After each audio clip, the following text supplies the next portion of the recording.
technological and medical advancements often emerge from war. When faced with life or death challenges and low resources, those caught up in conflict learn to improvise and think outside the box. Innovations born from war span a wide range of fields, from the rollout of antibiotics to the development of computer science, microwaves, and even gaffer tape. But one surprising area where medical innovation thrived during conflict was in Far East prisoner of war camps during the Second World War. Prisoners of war faced unrelentingly lethal conditions, such as brutal beatings from guards and forced slave labour. Tropical diseases, injury, and malnutrition were rife. As many as a quarter of Far East prisoners of war died during the ordeal, but that figure could have been much higher if it were not for the ingenuity and determination of these inmates who came from all walks of life and rallied together for their collective survival. So how were they able to be so inventive with so few resources? What creative solutions and inventions did they come up with, and are any of their ideas still in use today? When war broke out in September 1939, all males aged between 18 and 41, except for those who were medically unfit or needed in key industries, were required to register for service. Men from all walks of life and professions enlisted to join the fight, which meant that the Allied army of the Second World War was largely made up of volunteers and conscripts, in contrast to modern armies trained purely for military purposes. In captivity, POW doctors and camp commanders soon realised they could harness this diversity of background and skills to tackle the unique challenges they faced. Far East POW camps were a melting pot of professions and trades, from plumbers and engineers to artists, mathematicians, carpenters and doctors, and many collaborated to produce remarkable results. Even a former cat burglar was able to contribute by using his expertise to steal drugs and equipment from the Japanese. Camp medical officers had an unenviable task in the camps. The Japanese held them responsible for the health of all prisoners, and they would be beaten when daily quotas of men fit for work were not met. After the war, records created by artists such as Jack Chalker helped the broader medical community to understand illness originating from Far East camps. Many of the artworks created in POW camps show the life-threatening levels of malnutrition amongst the men in captivity. The average POW was consuming less than a cup of filthy rice per day, with limited amounts of vegetables and occasionally meat or fish. Near the start of the war, Meg Park's father, Captain Andrew Duncan, was senior cipher officer at British headquarters in Java before he was captured. After 3.5 years in captivity, according to the weight chart in his diary, he weighed just 6.5 stone. Had such a profound psychological, physical and mental effect on them. As children, we would be told repeatedly we had to eat everything on our plates. That wasn't uncommon in the 50s and 60s, but with him it was obsessive, and it caused a lot of tension around the dinner table. Japanese supply lines were devastated during the Second World War, so the Japanese were themselves short of food. They viewed surrender as dishonourable, and their Allied prisoners as nothing more than slaves. Feeding them sufficiently was not a priority. The Far East POW diet was notoriously meagre, deficient in calories and vitamins. At first the food was all right, but that ran out, and Adapts didn't produce any. Eventually they were persuaded by some officers to give us some food, so they gave us some sacks of condemned rice, a mixture of rice and weasels.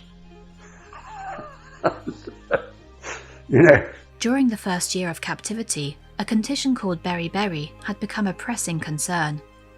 Caused by a deficiency in thiamine, one of the B vitamins, it could lead to heart muscle weakness, fluid retention, as well as damage to the nerves in the legs. The lack of other B vitamins could also cause blindness and painful feet. The former flight lieutenant, Leslie John Ordus, had been a botanist. He was also a gifted, untrained artist, and his skill base was to come in extremely handy in captivity. They had realised early on that the diet being predominantly rice with very little else, they were going to have problems with vitamin B deficiency, and that was going to lead to men having excruciatingly painful feet and also losing their sight.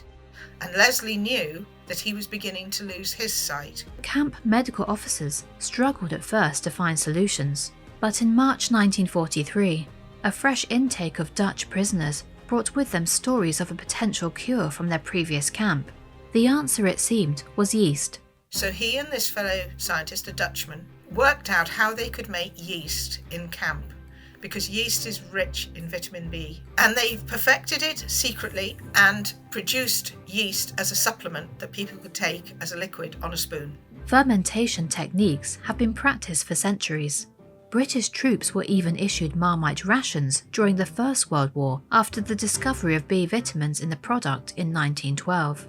POWs with expertise, like Leslie Ordus, were able to come up with a customised solution.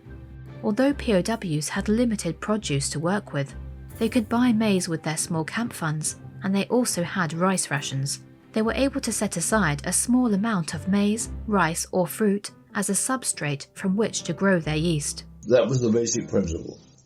The yeast would synthesize fairly high levels of the beta vitamins, and that's what we were deficient of in our normal diet from the Japanese. Ordus and Olston raided rubbish tips for saucepans and containers, and incredibly, they managed to build sophisticated distillation apparatus from discarded items such as kerosene and molasses tins. They made a Bunsen burner. They needed it, and they made it. They had a gas supply. I mean, it honestly defies belief, but they were very, very resourceful from very early on. Ordus and Olston spent 1 month experimenting in pursuit of optimum germination conditions. They even made their own thermometer out of glass capillary tubing and mercury. The first recipe involved soaking maize for 2 days in water and keeping it damp until after 4 days, inch-long shoots appeared. This was then ground into a paste and mixed with water and kept at 55 degrees for 15 hours until 60% of the starch in the malt had converted to sugar. The residue was then strained through cloth and sterilised before inoculating with a yeast culture. A beer substance was siphoned off, and the remaining starch and yeast was bottled as the miracle vitamin B supplement. When maize became scarce, they switched to growing yeast from rice. This crucial dietary supplement that the men affectionately called their camp marmite soon became widespread. The results spoke for themselves. A deficiency disease, pellagra, was eradicated after just 3 months of doses, and many reported improved eyesight. From this yeast they could also make surgical alcohol, distilled water, bread, and saline solutions, useful for surgery and medical procedures. One assumes that the last place a surgeon would want to conduct surgery is in the unsanitary conditions of the POW camp, but there was a huge need for surgery in the camps, particularly along the Thai-Burma Railway, where men were forced to work unprotected in the jungle. A small scratch from bamboo often turned into a tropical ulcer, and when infected could spread to the deep tissues and sometimes as far as the bone.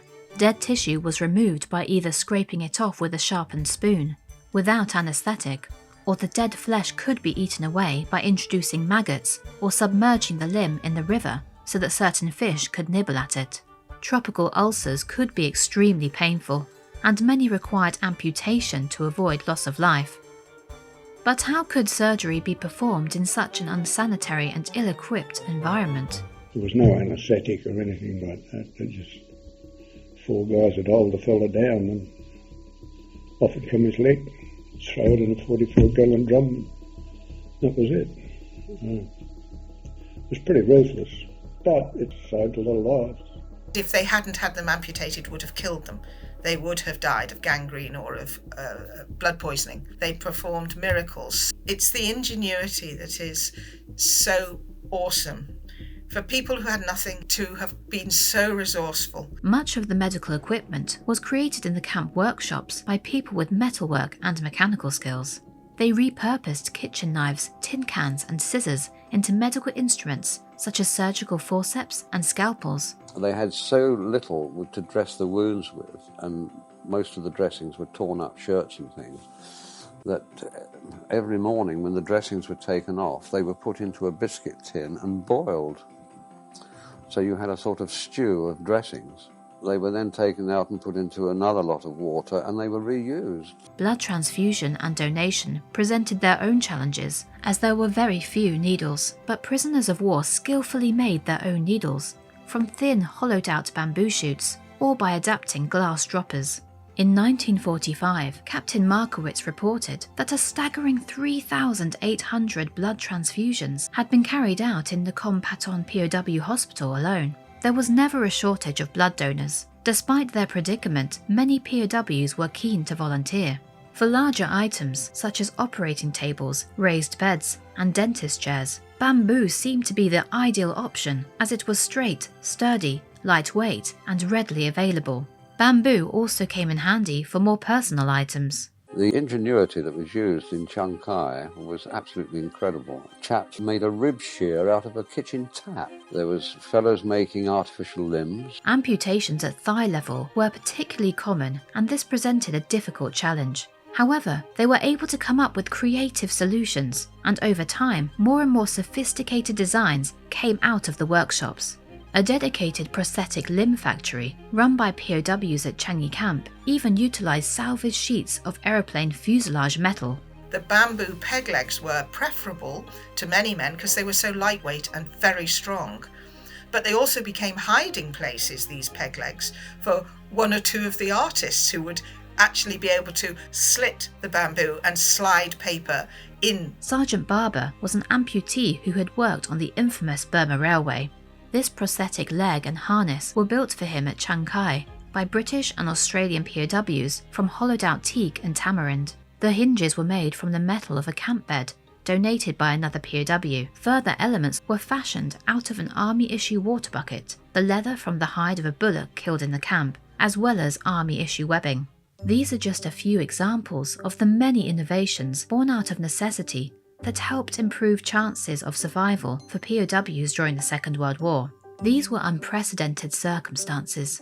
A group of this scale has never before or since been exposed to years of extreme malnutrition and disease, as was seen in the Far East during the Second World War. Being able to observe former POWs over an extended period has greatly informed the medical community, leading to revisions in how we understand vitamin deficiency syndromes, long-standing tropical infections, and PTSD.